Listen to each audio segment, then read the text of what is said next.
Morning and well, welcome back inside. The weather's changed unfortunately, so no long afternoons in the fields anymore. Here we are indoors trying to keep warm and dry, but hopefully I can cheer you up a little bit, because what I want to do today is look at affordable electric vehicles and how the market's beginning to change. And there's one vehicle in particular that I'd like to look at and, well, get your views on it. So grab yourself a coffee, make yourself comfortable, and let's talk about electric vehicles and the compromise on price. This video is sponsored by Just EVs, a family-run company with the largest selection of battery electric vehicles available with free UK delivery. They now also offer EV rentals. Have a look at justevs.co.uk and don't forget to mention EV Opinion for a free annual service.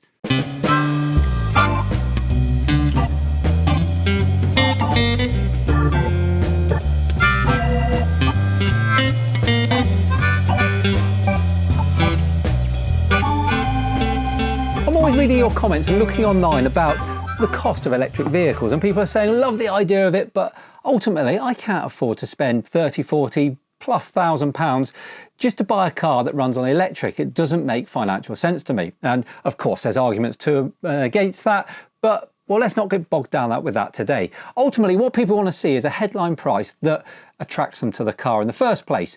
And well, even the new MG that I've put the deposit down on, it's cheap for an electric vehicle. It's not necessarily a cheap car. But if I was looking at a petrol or diesel car, I could go cheaper again. And well, there's a reasonable selection of cars that I could look at. But that might be about to change with electric vehicles, because there's been announcements from Renault that they're going to release a small city SUV type vehicle that may just fit the bill at a very, very reasonable price.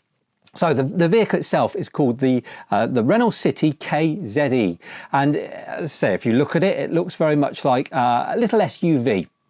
It's smaller than the Twingo, and it's kind of sits in that market of the VW e-up, that sort of size car. So in the pictures, it actually looks bigger than it is, but when you look at the dimensions, it is definitely a little city car. What I'm going to do, I'm just going to take you through some of the stats of that vehicle so you can see what we're looking at, and I'll tell you the price and we'll talk a bit more about it. So it's a front wheel drive car with a 33 kilowatt motor. It's got a 26.8 kilowatt hour battery, and it can AC and DC charge on it. It's got 44 horsepower and a top speed of 105 kilometers an hour, which is about 65 miles an hour. A range, according to NEDC, of 271 kilometers, which is about 168 miles. Let's be realistic. With that size battery and what we know about that testing cycle, you're probably going to get about 100 miles range real world in that. The dimensions of the car is 3.73 meters long, so as I say, it's quite small. It weighs under 1,000 kilograms, so it's really, really light, but it still has a 300 litre boot. Little tiny 14-inch wheels on it, and then inside, well, it's what you expect from Renault. It looks really nice inside. I've got to say, it's got an 8-inch touch screen in the middle. It's also got a digital display in front of the steering wheel to give you all your information. It's got navigation in there, a rear view camera. It's got what they're calling an Easy Link and infotainment system, which includes 4G connectivity, and you can connect to your smartphone. So you can play all your music all through that. Everything works seamlessly together. It's also got aircon with a PM2.5 sensors, so especially if we're talking about cities, you need that to really make that air nice and clean inside. Now, Renault have described it as being a Chinese-priced vehicle with European quality, and you can see that Chinese influence on it. If you just look at the outside of the car, I think especially the nose, it's got that real, I think, generic Chinese look to it. Around the rest of the car you can see the definite Renault styling, and the reason that you can see that Chinese influence in it is because Renault have teamed up with the Dongfeng Motor Group, and they're producing electric cars over there anyway, so you do see that influence in the car. Now, I think you'll agree that's quite a nice little package. There's always something extra we would want in our cars, and I'm sure we could argue the toss backwards and forwards about what should and shouldn't be in there. But the important thing about this car is its price.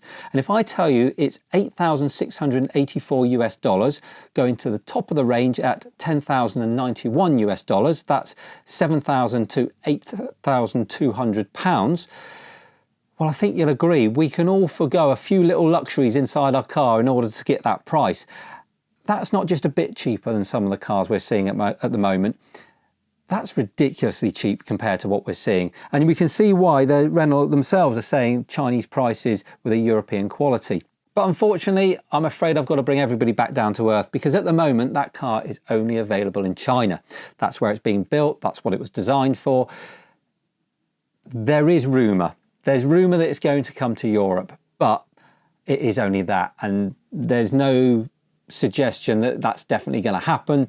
They're just talking about it, I think, because there is a Renault badge on the front of it. And if you see that, you expect it to be here in Europe. So fingers crossed it does come. And fingers crossed we get to have a look at it and we have the opportunity to buy it. And if it does come, we find prices around that level. And that brings me nicely onto my question for you.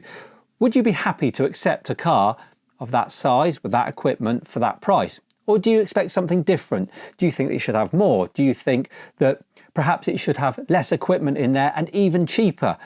Or do you think that perhaps it needs less equipment, it needs to be a bigger car? Because yes, they say 4 people can fit in it, but when they're talking about the size of it, I would suggest 2 adults and 2 children would be your maximum. What's the compromise for you? What are you willing to give up in order to get a cheap electric vehicle?